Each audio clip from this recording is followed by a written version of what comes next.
வணக்கம். Welcome to கதை திரட்டு. இந்த வீடியோவில் நம்ம என்ன கதை கேட்க போகிறோம்னா, உயிர் உறவுகள் கதையின் 20வது பகுதி. நம்ம சேனலை இதுவரைக்கும் சப்ஸ்கிரைப் பண்ணாதவங்க சப்ஸ்கிரைப் பண்ணுங்க. பக்கத்தில் இருக்கிற பெல் ஐகானை கிளிக் பண்ணி ஆல்ங்கிற ஆப்ஷனை ப்ரெஸ் பண்ணுங்க. ஸோ தட் நான் போடுற கதைகளை உடனுக்குடனே நீங்கள் கேட்கலாம். வாங்க கதைக்குள்ளே போகலாம். எங்க மாப்பிள்ளைய காணோம் என நடராஜ் ஐயா கேட்க, மாணிக்கமோ வந்த உடனே கேட்க நினைத்தவர் ஏனோ கேட்காமல் இருக்க இவர் கேட்டுவிட்டார்.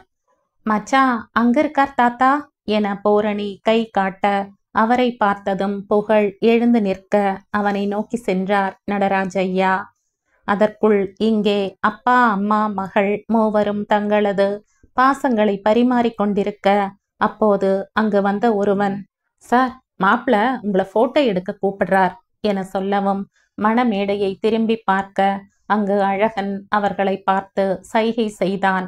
மணியம்மையும் வாங்க ஒரு போட்டோ எடுத்துட்டு கிளம்பலாம் என்றவர், பூரணி நீ போய் மச்சான வர சொல்லு என சொல்ல, சரிமா என்றபடி புகழை நோக்கி வந்தாள் பூரணி. அவள் வந்து கொண்டிருக்க அதற்குள் சொந்தக்காரர்கள் இடையில் நலம் விசாரிக்க பதில் சொல்லிவிட்டு அவன் அருகே வந்தாள். அப்போது நடராஜ் ஐயா அவன் கைகளை பிடித்தபடி ஏதோ சொல்லிக் கொண்டிருந்தார். தாத்தா எதுக்கு இவர் கையை பிடிச்சிட்டு இருக்கார் என்று நினைத்தபடியே அங்கு பார்த்து கொண்டு வந்தவள் எதிரில் இருக்கும் தூணில் இடித்து கொள்ள, அச்சோ என்றபடி தலையை தேய்த்து கொண்டு நின்றாள். நான் கூட ரொம்ப பயந்துட்டு இருந்தேன் தம்பி. ஆனா இப்போ பூரணி முகத்தை பார்த்ததும் தான் மனசுக்கு நிம்மதியா இருக்கு என்றார் பெரியவர். அவனோ, நான் தான் சொன்ன இல்லைங்களா, அவ என் அத்தை பொண்ணுங்க, எனக்கு மட்டும் அக்கறை இருக்காதா, பாசம் இருக்காதா என்றான் புகழ். இல்ல தம்பி, உங்களுக்கும் உங்க மாமாவுக்கும் ஆகாது. நீங்க என்னடான்னா எப்படியாவது எனக்கு பூரணியை கட்டி வைங்கன்னு வந்து நின்னுட்டீங்க. நான் சொல்லி வச்சிருந்த சொந்தக்கார மாப்பிள்ளைய வேண்டாம்னு சொல்லி நீங்க சொன்ன மாதிரி ஆள் தயார் பண்ணி மாணிக்கம் முன்னாடி மட்டமா பேச வச்சு அவர் கோபத்தை தூண்டி விட்டு அவரை யோசனை பண்ண விடாம அவசரமா உங்களை பத்தி சொல்லி இந்த கண்ணாலத்தை நான் முடிக்கிறதுக்குள்ள நான் பட்ட பாடு இருக்கே, இத்தனை வருஷம் அனுபவத்துல இந்த மாதிரி நான் பயந்ததே இல்லை என்றவர்.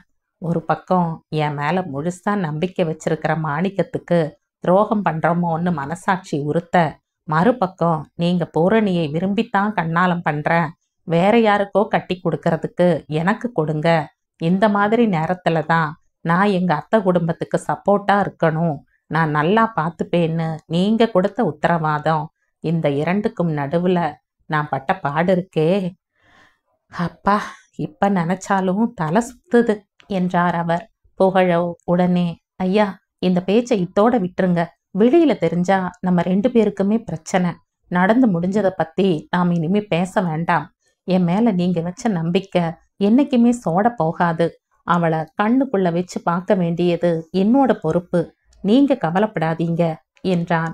பூரணி முகத்தை பார்த்த உடனே, எனக்கு முழு நம்பிக்கை வந்துடுச்சு தம்பி, ரொம்ப நாளைக்கு அப்புறம் அவ முகத்துல எவ்வளவோ சந்தோஷம், எங்க பழைய பூரணிய பார்க்கற மாதிரி இருக்கு, என் மனசுக்கு இப்பதான் நிம்மதியா இருக்கு, நீங்க 2 பேரும் சந்தோஷமா நீண்ட ஆயுளோட நெடுநாள் வாழணும் தம்பி என அவர் வாழ்த்த, இது போதுங்கய்யா, எனக்கு உங்களோட ஆசீர்வாதம் தான் எங்களுக்கு முக்கியம் என்றவன்.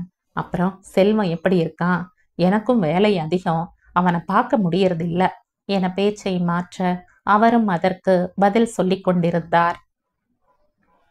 ஆனால் இதையெல்லாம் தூணின் மறைவில் இருந்து கேட்டுக்கொண்டிருந்த பூரணிக்கோ பூமி நழுவி மண்ணுக்கு அடியில் போவது போல் இருக்க அதிர்ச்சியில் சிலையாக நின்றிருந்தாள்.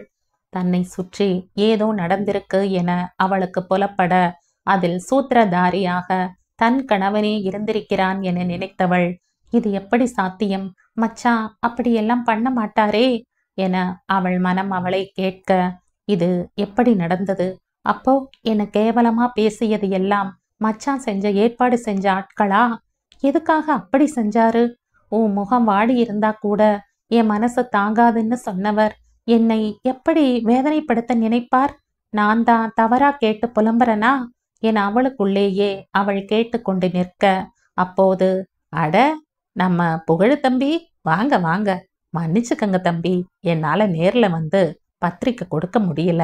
நம்ம விவசாய சங்கத்துல கொடுத்திருந்தனே, சொன்னாங்களா என கேட்டபடி வெள்ளை வேஷ்டி சட்டையுடன் மிடுக்கான ஒருவர் அவன் அருகில் வர, நடராஜ ஐயா அவரை ஏற இறங்க பார்க்கவும், உடனே புகழ், இவருதான் பொண்ணோட அப்பாங்கய்யா என பெரியவருக்கு அறிமுகப்படுத்தியவன், சங்கத்துல இவரும் ஒரு பொறுப்புல இருக்கார் என்றான். அப்படியா, ரொம்ப சந்தோஷம், வணக்கம் என்றார் நடராஜ ஐயா. பின்னர் இவர் எங்களின் உறவினர் என அவருக்கு பெரியவரை அறிமுகப்படுத்தியவன், அதற்குள் ஒரு புதியவர் அங்கு வர, அட வாங்க ரங்கசாமி என வரவேற்ற பெண்ணின் தந்தை, இவர் யாருன்னு தெரியுதா என புகழை பார்த்து கேட்கவும், அவரோ, என்னப்பா நீ, இவரை தெரியாம இருக்குமா, நம்ம சுத்து வட்டாரத்துல புது ரகத்தை விவசாயம் பண்றதுல தம்பி தானே எப்பவும் முதலிடம். ஆனாலும் தம்பி இந்த சின்ன வயசுல நீங்க விவசாயத்து மேல இம்புட்டு ஆர்வமா இருக்கிறது எங்களுக்கு பெருமையாகவும் சந்தோஷமாகவும் இருக்கு என சொல்லி சிலாகிக்க, அதற்குள் நடராஜ ஐயாவை யாரோ அழைக்க அவர் சென்று விட, பெண்ணின் தகப்பனாரோ, அது மட்டும் இல்ல ராமசாமி, இன்னைக்கு என் பொண்ணோட கண்ணாலம் இவ்வளோ சிறப்பா நடக்குதுன்னா அதுக்கு முக்கிய காரணம் இந்த தம்பி தான் என்றார். புகழோ, ஐயோ அதெல்லாம் எதுக்கிப்போ என சொன்னவன் முகத்தில் சற்று பதட்டம் நிலவ, சுற்றிலும் பார்க்க யாரும் இல்லை என்று தெரிந்ததும் அவன் முகம் சற்று தெளிவடைந்தது. அதற்குள் அவர், தம்பி வயசுல சின்னதா இருந்தாலும் எவ்வளோ பொறுப்பா தெரியுமா பேசினார் என்றவர், எங்களுக்கு கூட முதல்ல பொண்ணு கொடுத்து பொண்ணு எடுக்கிற எண்ணமே இல்லை.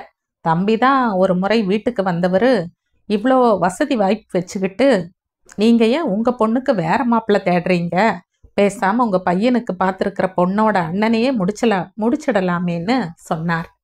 நான் அதெல்லாம் வேண்டாம் தம்பி, ஒரே குடும்பத்துல 2 சம்பந்தம் எதுக்கு அப்படின்ன. உடனே அவர், ஏன் அப்படி சொல்றீங்க, அதான் பாதுகாப்பு, உங்க வீட்டுக்கு வரப்போற மருமக எப்படி இருப்பாங்கன்னு தெரியாது, பொண்ணு கொடுத்து பொண்ணு எடுத்துட்டா நாமளும் உரிமையா எதுவும் செய்யலாம் கேட்கலாம், அதுவும் இல்லாம அந்த பையனும் நல்ல குணம்னு கேள்விப்பட்டேன், உங்க பொண்ண அவனுக்கே கொடுத்துட்டா எல்லாம் ஒரே சொந்தமா போயிடும்ல அப்படின்னு சொன்னார். உடனே நம்ம வீட்டு அம்மணி பிடிவாதமா பொண்ணை அந்த பையனுக்கு தான் கொடுக்கணும்னு சொல்லிட்டா. அப்புறம் எல்லாம் பேசி முடிச்சாச்சு. அன்னைக்கு மட்டும் தம்பி வந்து சொல்லலைன்னா இந்த கல்யாணமே நடந்திருக்காது. இப்படி ஒரு தங்கமான மாப்பிள்ளைய நாங்களும் இழந்திருப்போம். ரொம்ப சந்தோஷம் தம்பி, உங்களால என் மகளுக்கு நல்ல வாழ்க்கை அமைஞ்சிருக்கு என பெருமையாக சொல்லவும், அதற்கு ராமசாமி, தம்பிக்கு ரொம்ப நல்ல மனசு என பாராட்ட, புகழோ சங்கடமாக நெளிந்து கொண்டே, அப்படியெல்லாம் இல்லைங்க, மனசுக்கு சரின்னு பட்டது சொன்ன அவ்வளவுதான் என சொல்வதற்குள் திக்கி திணறி போனான். அப்போது, ஏண்டி பூரணி, மச்சான கூட்டிட்டு வரேன்னு சொல்லிட்டு இங்க என்னடி பண்ணிட்டு இருக்க என்றபடி அங்கு வந்த மணியம்மை தூணின் சுவரில் சாய்ந்து இருந்தவளை கை பிடித்து இழுக்க, அவர்களுடன் பேசிக்கொண்டிருந்த புகழ் இதை கேட்டதும் அதிர்ச்சியுடன் திரும்பி பார்க்க, அதற்குள் பெண்ணின் தகப்பனாரை யாரோ அழைக்க, சரி தம்பி, இருந்து சாப்பிட்டுட்டு போங்க என சொல்லிவிட்டு அவர் சென்றுவிட, தூணின் மறைவில் இருந்து வெளிவந்த பூரணியை பார்த்தவன் பேச்சற்று நின்றான். மறைவில் இருந்து வெளிவந்தவளின் முகம் கோபத்தில் கனன்று கொண்டிருக்க, கண்களில் ஆத்திரமும் ஆற்றாமையும் மணல் வீச அவனையே முறைத்து பார்த்தாள். அவளது முகத்தை பார்த்தவுடனே அவள் அனைத்தையும் கேட்டுவிட்டாள் என புரிந்து கொண்ட புகழ் என்ன பேசுவது என தெரியாமல் அவளை பார்த்தவாறே நின்றான். எது நடந்து விடுமோ என்று பயந்திருந்தானோ, யார் அறியக்கூடாது என நினைத்தானோ, எது அவனுள்ளே புதைந்து விட வேண்டும் என ஆசைப்பட்டானோ, அது முடியாமல் அவையெல்லாம் அவன் முன்னே அரங்கேற, இனி அவனது கைகளில் ஏதும் இல்லை என உணர்ந்தவன் குற்ற உணர்வில் தலை கவிழ்ந்து நின்றான். இதையெல்லாம் அறியாத மணியம்மை, பூரணி, என்னடி இப்படி அசையாம நிக்கிற, உங்க அப்பா அங்க கத்திட்டு இருக்கார், வா என்றபடி அவர் முன்னே நடக்க, பூரணி புகழ் மேல் வைத்திருந்த நம்பிக்கை என்னும் கட்டிடத்தின் அஸ்திவாரம் ஆட்டம் காண, இனி நடக்கப் போகும் சதுரங்க ஆட்டத்தில் வெட்டப்படும் ஆடாக புகழ் இருக்க, அதை வெட்டும் புலியாக பூரணி நின்று கொண்டிருந்தாள். நேசத்திலும் பாசத்திலும் அவனுடன் அவள் போட்டியிட, அவனோ அதை முழு மனதாக ஏற்க முடியாமல் திணற, காதலினால் அவளை கரைத்தவன் இன்றோ அவளின் கனல் பார்வையில் மனம் கலங்கி நிற்கிறான். அன்பில் மலர்ந்த மலர் அமைதியை கொடுக்கும், அக்னியில் பூத்த மலர் அதர்மத்தை எப்படி ஏற்கும்? உண்மைதானே தோழிகளே? வாழ்க்கை என்னும் படகில் நம்பிக்கை என்னும் துடுப்பை கொண்டே பயணம் செய்ய முடியும். இதில் தடுமாற்றம் வரும்போது வாழ்க்கை நெறி தடம் மாறிப் போய்விடும். திருமணம் என்னும் பந்தத்தில் நம்பிக்கை என்னும் அச்சாணியை கொண்டுதான் வாழ்க்கை சக்கரத்தை நகர்த்த முடியும். இங்கு பூரணிக்கு சக்கரத்தின் அச்சாணியே ஆட்டம் காண துவண்டு போய் நின்றாள். இதை அறியாமல் மீண்டும் மணமேடையில் இருந்த மணியம்மை அவர்களை அழைக்க, இருவரும் ஒருவரை ஒருவர் பார்த்தபடி அசையாமல் நின்று கொண்டிருந்தனர்.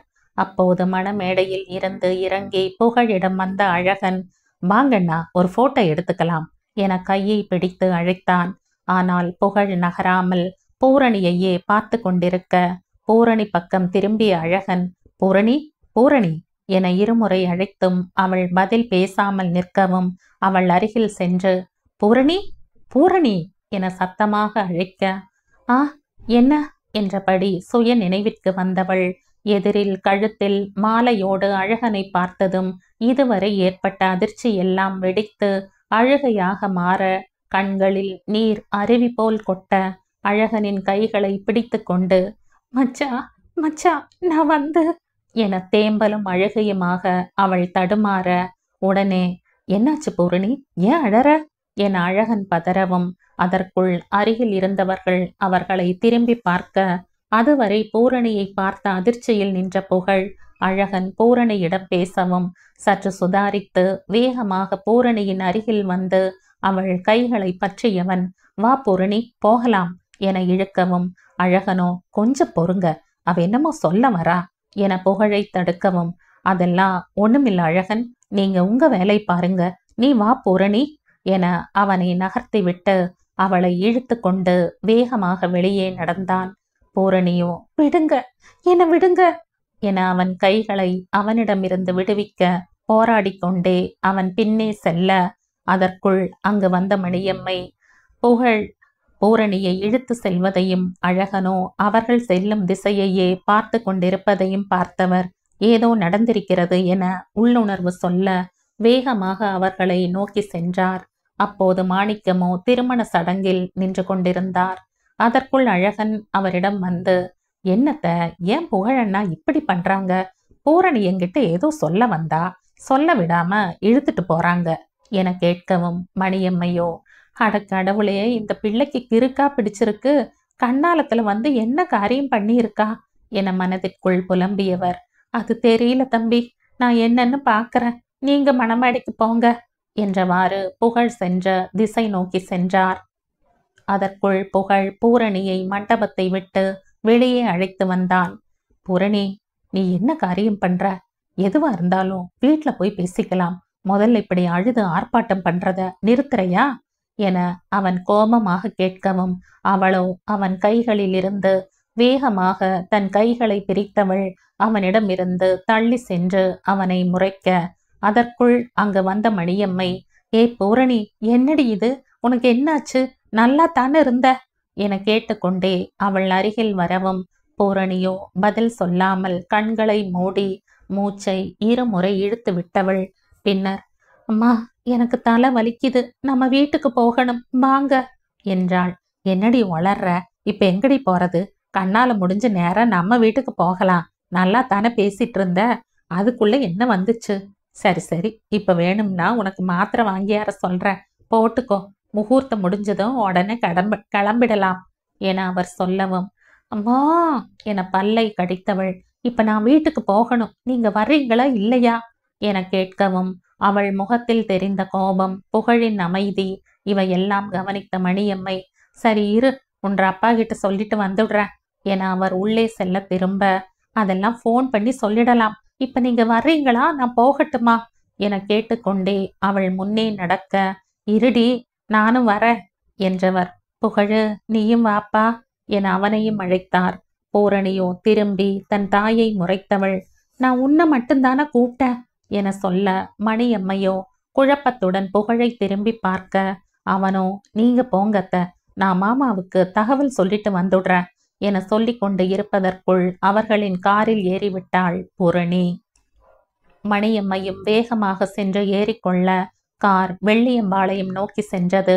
இங்கு புகழ் நடராஜ் ஐயாவிடம் பூரணிக்கு தலைவலி, அதனால வீட்டுக்கு போயிட்டு காலையில வர்றதா மாமா கிட்ட சொல்லிடுங்க என தகவல் சொல்லிவிட்டு அவர்களை காரில் பின்தொடர்ந்தான்.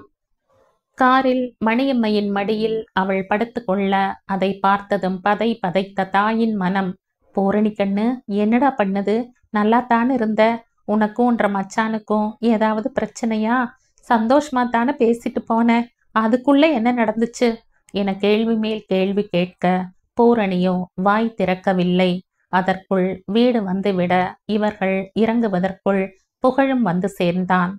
பூரணி வேகமாக வீட்டிற்குள் செல்ல முயல, கொஞ்சம் நில்லு பூரணி, கண்ணால முடிஞ்சு இப்பதான் பிறந்த வீட்டுக்கு வர, தனியா உள்ள வராத, மச்சாங்கூட சேர்ந்து வா என மணியம்மை அதட்டவும் அவளோ திரும்பி அவரை முறைத்தவள், நான் செத்தா கூட உனக்கு உன்ற மருமகன்தான் முக்கியம் இல்லம்மா என அவள் கோபமாக வார்த்தைகளை கொட்ட, பூரணி என ஒரே நேரத்தில் புகழ் மணியம்மை இருவரும் கத்த, அதற்குள் புகழ், அத்தை அவளே முடியலைன்னு சொல்றா, விடுங்க, போய் ஓய்வு எடுக்கட்டும், நான் என்ன இந்த வீட்டுக்கு புதுசா, பழைய ஆள்தானே என்றான். அதற்குள் பூரணி வீட்டிற்குள் சென்றிருந்தாள்.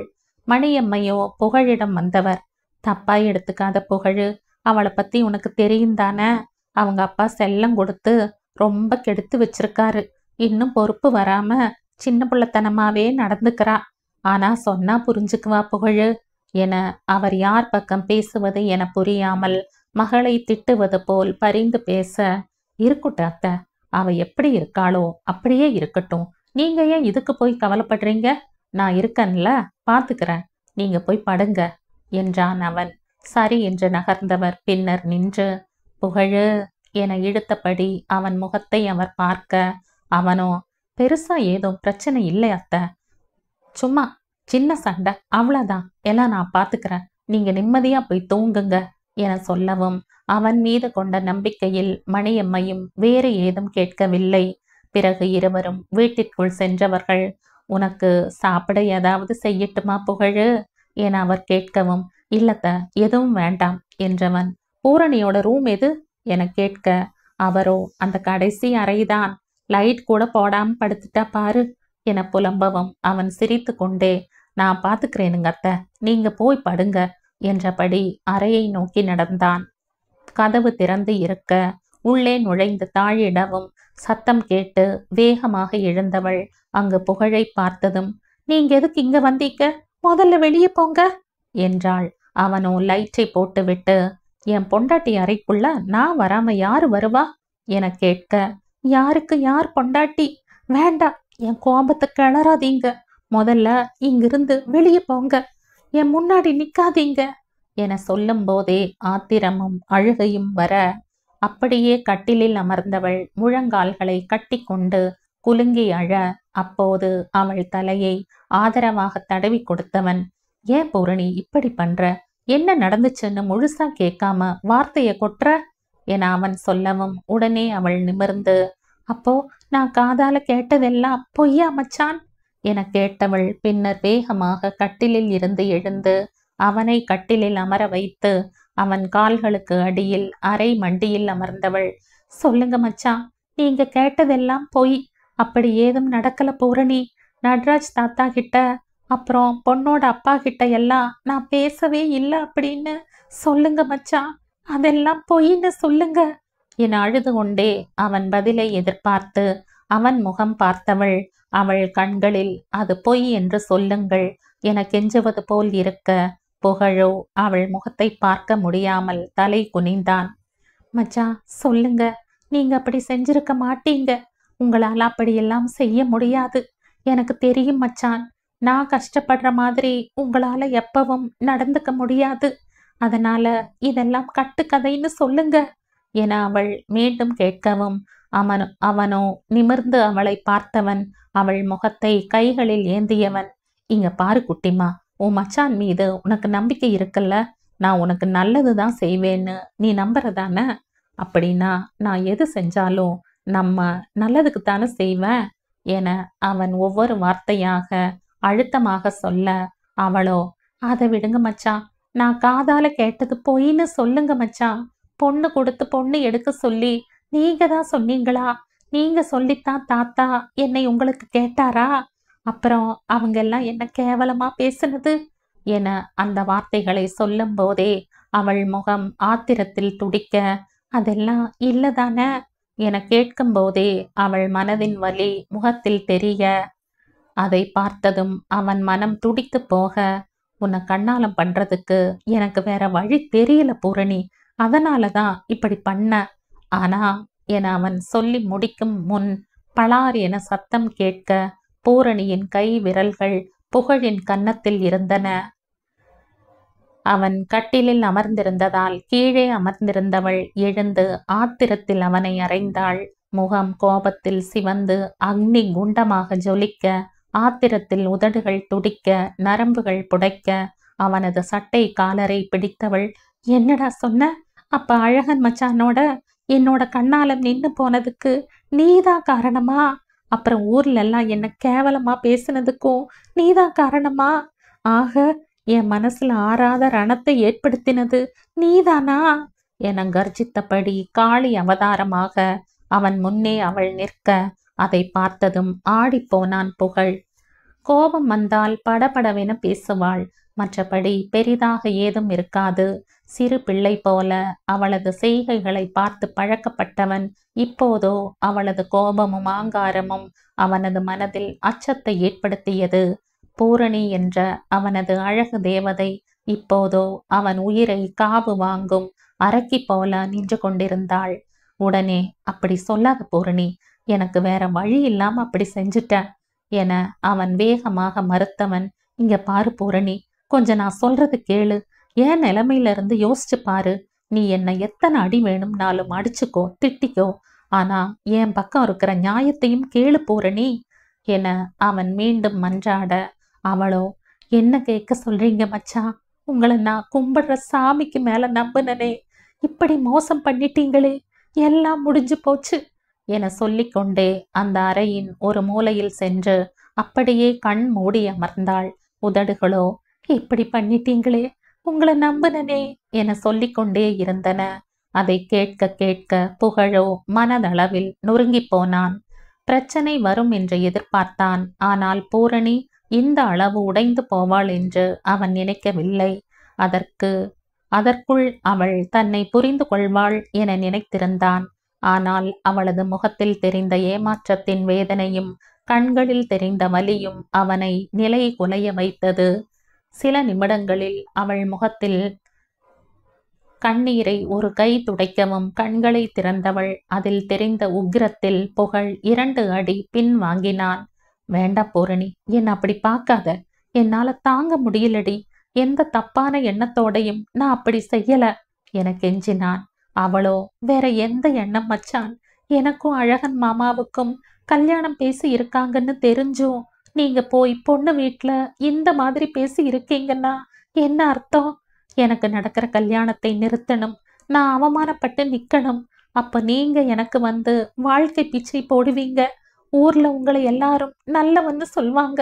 அதுக்கு தானே ஆசைப்பட்டீங்க என அவள் வார்த்தைகளை அனலாக கொட்டினாள்.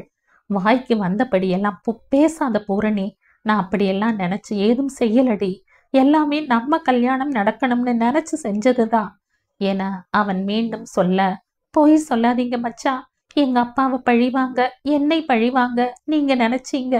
நீங்க என்ன நேசிக்கல, என் உடம்புதான் உங்களுக்கு தேவைப்பட்டது, அதான் இந்த மாதிரி பண்ணி இருக்கீங்க என கோபத்தில் என்ன பேசுகிறோம் என தெரியாமல் பேச, பூரணி கர்ஜித்தவன், இங்க பாரு என அவள் முகத்தை நிமிர்த்தியவன், என் முகத்தை பாரு, என்ன வார்த்தைடி சொல்லிட்ட? எப்படி பூரணி இப்படி சொல்ல உனக்கு மனசு வந்தது? உண்மையை சொல்லுடி, என்னோட காதல்ல நீ களங்கத்தை பார்த்தியா? சொல்லு பூரணி, சொல்லு. என்னை திட்டுறதா நினைச்சு என் நேசத்தை அசிங்கப்படுத்திடாத பூரணி என வலியோடு சொல்ல, தப்பு செஞ்சுட்டு அதை நியாயப்படுத்தாதீங்க மச்சான், நீங்க ஒரு அயோக்கிய நம்பிக்கை துரோகி, உங்களை என்னால மன்னிக்கவே முடியாது மச்சான் என அவள் சொல்லும் போதே ஆத்திரத்தில் நரம்புகள் துடிக்க, தப்பு தப்பு தப்புன்னு சொல்றியே, அப்படி என்னடி தப்பு செஞ்ச நான் என அவள் தோள்களை பிடித்து உலுக்கியவன், உன் மேல ஆசைப்பட்டது தப்பா?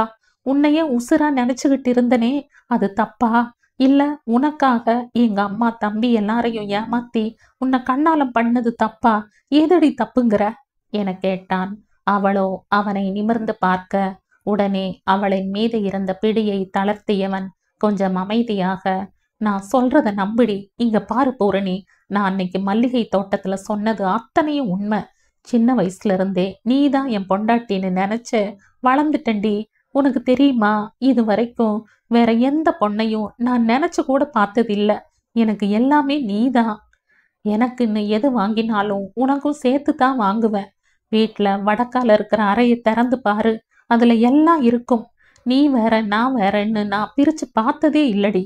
படிக்கிற வயசுல மம்பட்டி எடுத்தது எதுக்காக? எங்க அம்மாவுக்காக அப்படின்னாலும் உனக்காகவும் சேர்த்து தாண்டி. உன் மேல நான் உசுரே வச்சிருந்தேன். உனக்கும் என் மேல அன்பு இருக்கும்னு நினைச்சேன் பூரணி. ஆனா அது இல்லைன்னு உன் சடங்கு அப்ப தெரிஞ்சுக்கிட்ட. நானும் மாற முயற்சி பண்ணேன். என்னோட மனச என்னால மாத்திக்க முடியல பூரணி. உன்னை பாக்குறதுக்காகவே அடிக்கடி உங்க ஊருக்கு வருவன் தெரியுமா? அப்படித்தான் நீ கள்ளு குடிச்சிட்டு இருக்கும்போது, மல்லிகை பூ பறிக்கும் போது எல்லாம் என்கிட்ட மாட்டின. உங்க அப்பத்தா திட்டினதுல இருந்து உங்க அப்பாவை விட சொத்து அதிகம் சேர்த்துட்டு உன்னை வந்து பொண்ணு கேட்கணும்னு நினைச்சேன். நேரம் காலம் பார்க்காம கடுமையா உழைச்சேன். அந்த நேரத்துல தான் அழகனுக்கும் உனக்கும் கல்யாண பேச்சு இருக்குன்னு எனக்கு தகவல் வந்துச்சு என சொல்லி நிறுத்தியவன் அவளிடம் இருந்து விலகி கட்டிலின் அருகே அமர்ந்தவன். நீ இப்ப வலிக்குதுன்னு சொல்றையே, அதை விட பல மடங்கு அப்ப எனக்கு வலிச்சுதடி. என் மனசுக்குள்ள பொண்டாட்டியா நான் உன் கூட வாழ்ந்துட்டு இருக்கேன். ஆனா நீ வேற யாருக்கோ நிஜமான பொண்டாட்டியா போக போற. நினைக்கும் போதே செத்துடலாம்னு தோணுச்சு தெரியுமா என சொல்லும் போதே அவன் வேதனையின் வலி குரலில் தெரிய, அப்பவும் நான் மனசு விட்டு யார்கிட்டையும் சொல்லல. ஒரு 10 நாள் இருந்து பார்த்தேன். பூரணி, என்னால முடியல. நான் வாழணும்னா நீ வேணும், இல்ல நான் சாகணும். இது மட்டுமே என் மனசு சொல்லுச்சு. நீ இல்லாத வாழ்க்கைய நினைச்சே பார்க்க முடியல பூரணி. இந்த குழப்பத்துல இருந்தப்பதான் ராசு சித்தப்பா இப்போ அழகன் கண்ணாலம் பண்ற பொண்ணுக்கு என்னோட ஜாதகத்தை கொடுக்கறதா சொன்னாரு. அப்பதான் எனக்கு இந்த எண்ணமே வந்துச்சு. ஒரு பக்கம் நான் செய்யறது தப்புன்னு தெரிஞ்சாலும் எனக்கு நீ வேணும், வேற வழி தெரியல. அதனால துணிஞ்சு இறங்கிட்ட. ஆனா அழகனோட அப்பா உங்க அப்பாவை இப்படி அவமானப்படுத்துவார்னு நான் நினைக்கல. சரி, கண்ணாலம் நின்னுச்சு. எப்படியும் மறுபடியும் மறு கல்யாணம் பேச 1 வருஷம் ஆகும். அதுக்குள்ள நாம தயாராகிக்கலாம்னு நினைச்சிட்டு இருந்தப்ப நடராஜ் ஐயா குறுக்க வந்துட்டார். அப்புறம் செல்வத்தை வச்சு அவரை சரி பண்ண. மாணிக்கம் கண்டிப்பா உனக்கு பொண்ணு கொடுக்க மாட்டாருன்னு அவர் தான் உறுதியா சொன்னாரு. நானும் யோசிச்சேன், இதை விட்டா இனி உன்னை கண்ணாலம் பண்றது சிரமம் அப்படின்னு நினைச்சுதான் அப்படி செஞ்ச என சொல்லி அவள் முகம் பார்க்க, அவளோ, அதாவது என்னை பத்தி கேவலமா மோசமா பேச நீங்களே ஆள் ஏற்பாடு செஞ்சீங்க என ஆத்திரத்துடன் கேட்க, அது தப்புன்னு தெரியும் பூரணி. அது கடைசி முயற்சிதான் பூரணி. நீயே யோசிச்சு பாரு. இவ்வளோ பிரச்சனை நடந்தப்பவும் மாமா வேற மாப்பிள்ளை தான் யோசிச்சாரே தவிர என்னை பத்தி நினைக்கவே இல்லை. ஏன் அத்தை கூட என்னை நினைக்கல. அப்படின்னா என் மேல அவருக்கு எவ்வளோ கோபம் இருந்திருக்கணும். அந்த சமயத்துல நான் வந்து பொண்ணு கேட்டா அவர் கொடுப்பாரா? கண்டிப்பா சம்மதிக்க மாட்டார். ரோஷப்பட்டு வேற பக்கம் ஏற்பாடு செஞ்சிடுவாரு. அதான் தப்புன்னு தெரிஞ்சும் இந்த முடிவெடுத்தேன். இப்படி செஞ்சா அவர் டென்ஷன் ஆயிடுவாரு. அவருக்கு கௌரவம் ரொம்ப முக்கியம். அதனால சரின்னு சொல்லிடுவாருன்னு எனக்கு தெரியும். அப்பவும் உனக்கு சம்மதமானு கேட்டுத்தான் நான் முடிவு பண்ணேன். அதனாலதான் 1 வாரத்துல கல்யாணத்தை வச்சேன் என நடந்ததை அவன் விளக்கமாக சொல்ல, அவளோ ஏதும் பேசாமல் அமைதியாக இருந்தாள். என்ன பூரணி, இப்போ உன்ற மச்சான் பக்கம் இருக்கிற நியாயம் உனக்கு புரியுதா? இதுல எங்க வீட்டுல வேற எனக்கு எவ்வளோ எதிர்ப்பு தெரியுமா? பாண்டியும் அம்மாவும் ஒத்துக்கவே இல்லை. அப்புறம் ராசு சித்தப்பாவை வச்சு அம்மாவை சரி கட்டி பாண்டிய நானே செலவு பண்ணி கோவா அனுப்பி வச்சு எல்லா பக்கமும் சமாளிச்சண்டி. இதெல்லாம் எதுக்காக? உனக்காக மட்டும்தாண்டி. உன் மேல வச்சிருக்கிற காதலுக்காக மட்டும்தாண்டி என அவன் உணர்ச்சி ததும்ப சொல்ல, அவளோ முகத்தில் எந்த உணர்ச்சியும் இல்லாமல் அவனை பார்த்து கொண்டிருந்தாள். பாத்தியா, உன்னால இப்ப ஏதும் முடியல. எனக்கு தெரியும் பூரணி, நீ என்ன புரிஞ்சுக்குவேன்னு. சரி விடு, எல்லாம் நடந்து முடிஞ்சிருச்சு. என் மனசுக்குள்ள அழுத்திக்கிட்டு இருந்த பாரமும் நான் இறக்கி வச்சிட்டேன். என் ஆசுவாச பெருமூச்சு விட்டவன், என்ன பூரணி, எதுவும் பேச மாட்டேங்கிற என சாதாரணமாக கேட்கவும், நான் அழகன் மச்சான காதலிச்சிருந்தா நீங்க என்ன பண்ணி இருந்திருப்பீங்க என அவனை ஆழ்ந்து நோக்கியவாறு அடுத்த குண்டை போட, பூரணி என அவன் அதிர, சொல்லுங்க மச்சான், நீங்க என்ன நேசிச்சேன்னு சொன்னீங்களே, அந்த மாதிரி நான் அழகன் மச்சான நேசிச்சிருந்தா இப்போ நீங்க செஞ்ச காரியத்துக்கு அர்த்தம் என்னன்னு தெரியுமா என கேள்வியுடன் அவனை பார்க்க, அவன் முகத்தில் இருந்த சிறு சந்தோஷமும் மறைந்து முகம் இருள வேகமாக எழுந்து அருகில் வந்தவன், இப்படியெல்லாம் பேசாத பூரணி, நீ நீ அழகனை நேசிக்கவே இல்லை. என்னை ஏமாத்த நீ அப்படி சொல்ற. நீதான் அப்ப சொன்னீல, அவர் என்ன பிடிச்சிருக்குன்னு சொன்னாரு, அதனால நானும் சரின்னு சொல்லிட்டேன்னு என அவன் படபடவென பேசவும், சமாளிக்காதீங்க மச்சான், நான் அழகன் மச்சானை விரும்பி இருந்தா நீங்க செஞ்சிருக்கிற காரியத்தோட விளைவு என்னன்னு நினைச்சு பார்த்தீங்களா? உங்களை என்னால மன்னிக்கவே முடியாது மச்சான் என அவள் உறுதியாக சொன்னாள். இல்ல பூரணி, நீ அழகனை விரும்பி இருந்தா என்ன கண்ணாலம் பண்றதுக்கு நீ ஒத்துக்கிட்டு இருந்திருக்க மாட்ட என அவனும் வேகமாக சொன்னான். எங்க மச்சான், நீங்க தான் யாரையும் யோசிக்க விடலையே. நீங்க நினைச்சதை நடக்கணும்னு தானே எல்லாம் செஞ்சீங்க. இப்ப நான் சொல்றேன், நான் அழகன் மச்சான விரும்பினேன் என அவள் ஆத்திரத்துடன் சொல்ல, அவனோ அவளை தீர்க்கமாக பார்த்தவன், எனக்கு பூரணி வேணும், அவ எப்படி இருந்தாலும் பரவாயில்ல, என்கிட்ட வந்ததுக்கு அப்புறம் அவளை என்னவளா மாத்த என்னால முடியும், என் காதலுக்கு அந்த சக்தி இருக்கு என அவன் அழுத்தமாக சொன்னான். அவளோ அவனை கேவலமான ஒரு பார்வை பார்த்தவள், திமிரு ஆணவம் என அடித்தொண்டையில் சொல்ல, அவனோ இல்லடி, என் காதல் மேல நான் வச்சிருக்கிற நம்பிக்கை அது என் உசுரோட கலந்தது, என்னை ஏமாத்தாது என கர்வத்தோடு சொன்னவன், பின்னர் என்னை நீ தப்பானவனா பார்க்காத பூரணி, என் பக்கம் இருக்கிற நியாயத்தையும் பாரு, என் உசுரே நீ தாண்டி, என் நிலைமை உனக்கு புரியலையா என ஏக்கமாக கேட்க, அவளோ யாரு நீங்க என்னை என அலட்சிய பார்வை பார்த்தவள், நானும் உங்களை நம்புனேன், மச்சான் ரொம்ப நல்லவர், இளகன மனசு, எனக்காக உசிரையும் கொடுப்பீங்கன்னு. ஆனா எப்ப என்னை பத்தி கேவலமா பேச நீங்க ஆள் தயார் பண்ணீங்கன்னு தெரிஞ்சதோ அப்பவே உங்க பூரணி மனசளவுல செத்துட்டா மச்சான், இந்த பூரணி பொணந்தான் என்றவாறு அப்படியே சுவரில் சாய வேகமாக அவள் அருகில் வந்து அவள் கைகளை பிடித்தவன், ஐயோ அப்படியெல்லாம் சொல்லாத பூரணி, என்னை மன்னிச்சிடு பூரணி, எனக்கு அந்த நேரத்துல வேற வழி தெரியாமதான் அப்படி என சொல்லி கொண்டிருக்கும் போதே கண்களை திறந்து அவனை பார்த்தவள், உங்க நிலைமை உங்க காதல் அப்படின்னு மட்டும் பார்த்திருக்கீங்களா? என் நிலைமைய யோசிச்சீங்களா? நான் என்ன தப்பு செஞ்ச மச்சான்? கவலை இல்லாம சுத்திட்டு இருந்த அழகன் மச்சானும் வந்து கண்ணாலம் பண்றேன்னு சொல்லிட்டு கண்டுக்காம போயிட்டாரு. அவங்க அப்பா எங்க அப்பாவை அவமானப்படுத்தி அனுப்பிட்டாரு. இதுவே எனக்கு பெரிய தண்டனை. இதுல நான் துடிச்சிட்டு இருக்கிறப்ப நீங்க ஏற்பாடு செஞ்ச ஆட்களும் என்ன கேவலமா பேசினப்ப ஐயோ அந்த சமயத்துல நான் பட்ட வேதனை என சொல்லும் போதே அவள் உடல் நடுங்க வேகமாக அவன் கைகளை உதறியவள், நீங்க முதல்ல இங்கிருந்து போங்க, உங்க முகத்தை பார்க்கவே பிடிக்கல, நீங்க ஒரு கேவலமான மனுஷன்.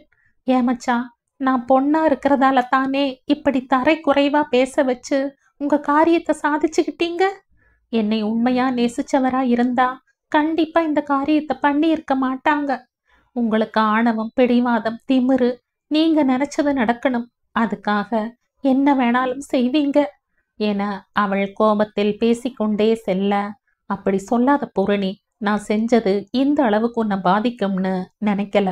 எப்படியும் நீ என் பொண்டாட்டி ஆகிடுவ, எனக்கு தான் நடந்தது தெரியுமே, அதனால எந்த பாதிப்பும் வராதுன்னு நினைச்சேன் என அவன் தான் நினைத்ததை சொல்லவும், உங்களை மட்டுமே வச்சு யோசிச்சிருக்கீங்க, என்ன ஒரு மனுஷியா கூட நினைக்கல. போதும் மச்சான், இனியும் இதை பத்தி பேச வேண்டாம், நமக்குள்ள எல்லாம் முடிஞ்சிருச்சு, என்னை கொஞ்ச நேரம் தனியா விடுங்க என்றவாறு அவனிடம் இருந்து அவள் விலகி செல்ல, எங்க போற பூரணி, நீ இங்க படு என அவன் சொல்லவும் அவனை திரும்பி முறைத்தவள், இது ஏன் வீடு என அழுத்தமாக சொல்லிவிட்டு வெளியே சென்று விட்டாள். புகழோ என்ன செய்வது என்று தெரியாமல் குழம்பி போய் அமர்ந்திருந்தான். மறுநாள் காலை கதவு தட்டும் சத்தம் கேட்டு கண் விழித்தவன் கட்டிலின் அருகே அமர்ந்தபடி கண் அயர்ந்தது தெரிய, எப்போது தூங்கினோம், பூரணி வந்தாளா என நினைத்தபடியே கதவை திறந்தவன் எதிரில் மணியம்மை நிற்க, என்ன புகழு, நல்ல தூக்கமா? சரி சரி, சீக்கிரம் குளிச்சுட்டு வாப்பா, கண்ணாலத்துக்கு நேரமாச்சு என சொல்லிவிட்டு நகர்ந்தார். அத்த, பூரணி என அவன் இழுக்க, அவளுக்கு ரொம்ப முடியலைன்னு எங்கூட வந்து படுத்துக்கிட்டா, இனிதான் அவளை எழுப்பணும் என சொல்லியபடி தனது அறையை நோக்கி சென்றார். புகழ் கிளம்பி நிற்க தானும் தயாராகி அங்கு வந்த மணியம்மை, புகழு, பூரணி எழுந்திருக்கவே மாட்டேங்கிறா, என்ன பண்ணலாம் என கேட்கவும், தோ என ஒரு அடி எடுத்து வைத்தவன், வேண்டாம் புகழு, அவ இப்போ உன் பழைய பூரணி கிடையாது, காளி அவதாரத்தில் இருக்கிறா, நீ உள்ள போய் அத்தை முன்னாடி ஏதாவது உளறினா அப்புறம் உன் நிலைமை அவ்வளோதான் என அவன் மனம் எச்சரிக்கை செய்ய, சரி விடுங்கத்த, நாம போகலாம், அவ தூங்கட்டும் என்றான் அவன். இவ எப்பவும் இப்படித்தான் என புலம்பிக் கொண்டே, இரு, வீட்டு கதவையாவது சாத்திட்டு படுக்க சொல்ற என்றபடி உள்ளே சென்றவர் சில வினாடிகளில் பூரணி தள்ளாடியபடியே அரை தூக்கத்தில் எழுந்து வர, வீட்டை நல்லா சாத்தி தொரப்பு போட்டுக்க பூரணி என்றபடி அவள் பின்னே வந்து 2 படி கீழே இறங்க, அம்மா என அழைத்தபடி பூரணி சரிந்து விழவும் சரியாக இருந்தது.